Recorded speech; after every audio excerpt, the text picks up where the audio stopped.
Jail का दरवाज़ा लंबा और ऊंचा है। मैं उसके अंदर कदम रखती हूँ। आज दूसरे कमरे में हम बैठेंगे। ये जेलर का कमरा है। कई बंदी आए हैं, कई बंदी छूट रहे हैं। इस बीच मेरी मुलाकात एक बंदी से कराई जाती है। कहा जाता है ये बहुत काम करता है, कुछ पढ़ता रहता है हर समय। जाहिर है मैं तो मीडिया की अध्यापिका हूँ, मेरी रुचि तो उसमें होनी ही थी। तो जिसमें मेरी रुचि जागी और जो लड़का मेरे सामने आया उसका नाम है उदय। तो उदय क्या करते हो? उदय ने बताया जेल में आए बड़े दिन हुए, यहीं पर एक यूनिवर्सिटी में वो पढ़ता था, एक अपराध हुआ, तब से जेल में है। जेल में बहुत उदासी है, परेशानी है, दुख है, इसलिए वो सारा दिन जेल का काम करता है। जेल के दफ्तर में उसकी ड्यूटी है। लेकिन साथ में वो एमए करना चाह रहा है। वो एमए ह्यूमन राइट्स की पढ़ाई कर रहा है। वो चाहता है कुछ करे। उसके हाथ में एक डायरी है। मैं कहती हूँ उदय ज़रा इस डायरी को मुझे दिखाओ ना। मैं देखती हूँ उस डायरी को और बस उतना देखना भर काफ़ी है जानने के लिए कि उदय कौन है। उदय से मैं कहती हूँ उदय इस जेल में रेडियो आना है, उसमें काम करोगे? उदय का आत्मविश्वास काफ़ी घट चुका है। जेल की जिंदगी किसके विश्वास को नहीं तोड़ती। तो फिर ये तय होता है कि उदय को जेल के रेडियो के साथ जोड़ दिया जाए। उदय से मैं पूछती हूँ, अच्छा उदय तुम्हारी बैरक कैसी है? उदय चुप हो जाता है, बोलते हैं आप देखेंगी? मैं कहती हूँ हाँ। मैं देख कर आती हूँ। फिर उदय भी चुप रहता है और मैं भी।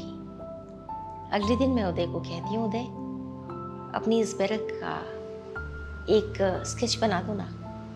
वो बनाता है और फिर मैं उदय को एक दूसरे हिस्से में लेकर जाती हूँ। और तब तक ये भी तय हो गया था कि जेल के सुपरिटेंडेंट ने हमें इजाज़त दी थी कि एक कमरा है जिसे रेडियो का कमरा बनाया जा सकता है। तो उदय हमारे साथ आया है। ये कमरा एकदम पीला है, फीका है, बदरंग है। और मैं कहती हूँ उदय इस कमरे को रेडियो का कमरा बनाएंगे। ये हमारे जादू का कमरा होगा। बताओ रेडियो जॉकी बनोगे क्या? उदय जरा हैरानी से देखता है। 2 वजह ही बताता है। एक तो जेल के काम में उसे समय नहीं मिलता, दूसरा वो बहुत उदास है। तो मैं कहती हूँ दोनों का जवाब इस रेडियो में है। तो चलो ना अब तुम बन जाओ रेडियो जॉकी। तो 31 जुलाई 2019 को जब पहला दिन का जेल रेडियो ब्रॉडकास्ट हुआ जिला जेल आगरा से, उसका पहला जो रेडियो जॉकी था वो था उदय। और उदय के साथ ही एक और बंदिनी, उसका नाम तुहिना। और फिर शुरू हो गया जेल का रेडियो। जेल की चिट्ठियां, जेल की उम्मीदें, जेल के सपने, जेल की शिकायतें, जेल की उदासियां, जेल की बहुत सारी डिमांड्स, उन सारी ख्वाहिशों का, उन अधूरे सपनों का एक पिटारा खुल गया जेल के रेडियो में। बाद के सालों में जब इस जेल पर एक रिसर्च हुई, उत्तर प्रदेश की जेलों में संचार की ज़रूरतें क्या हैं, उसमें ये जेल एक प्रमुख जेल थी। और उस जेल की बंदियों में जब बात हुई तो उदय एक प्रमुख बंदी था। आज आपसे जब बात कर रही हूँ, उदय एमए ह्यूमन राइट्स कर चुका है। उदय यूपीएससी के एग्जाम देना चाहता था, उसकी इजाज़त उसे नहीं मिली। लेकिन जेल में रहते हुए उससे मेरा संपर्क लगातार बना रहा। वो चिट्ठियाँ भी भेजता, अक्सर डांट भी खाता, कभी कभी तारीफें भी सुनता, कभी कभी फीडबैक भी जानता। और उदय मजबूत होता गया। आज उदय पैरोल पर है। उदय जब जेल से बाहर निकला, उसके साथ उसकी वो रंग बिरंगी डायरी थी जो उसने मुझे पहले दिन दिखाई थी। और साथ ही में वो स्केच थे जो उसने बनाए थे।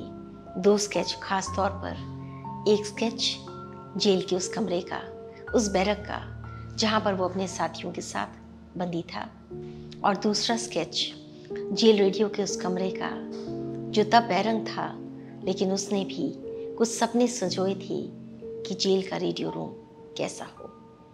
इन 2 स्केचेस और इन डायरीज के साथ उदय जब बाहर निकला तो वो एक उदास उदय नहीं था, वो एक ऐसा उदय था जिसने जेल के अंदर अपने सपनों के उदय को भी होते हुए देखा था।